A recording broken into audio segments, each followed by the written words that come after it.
रसूल अल्लाह ने 5 खूबसूरत हदीसें बताई। नंबर 1, तुम में से बेहतरीन शख्स वो है जो ना किसी को तकलीफ दे और ना किसी की तकलीफ का जरिया और सबब बने। नंबर 2, जो शख्स दिन में 10 मरतबा सूरतुल इखलास पढ़ेगा यानी कुल हु अल्लाहु अहद, ये पूरी सूरत पढ़ेगा, अल्लाह ताला जन्नत में उसके लिए महल बना देंगे। नंबर 3, जो शख्स हर फर्ज नमाज के बाद 1 मरतबा आयतुल कुर्सी पढ़ने का मामूल बनाएगा तो उसके और जन्नत के दरमियान सिर्फ मौत का फासला होगा, यानी वो शख्स मरते ही सीधा जन्नत में जाएगा।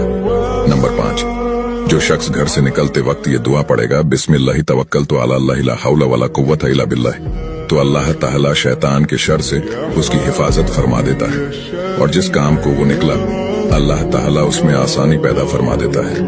नंबर 5, रसूल अल्लाह ने फरमाया, वो शख्स हरा भरा रहे, हंसता खेलता रहे, जो शख्स मेरी हदीस सुने उसको महफूज रखे और उसको दूसरों तक पहुंचाए।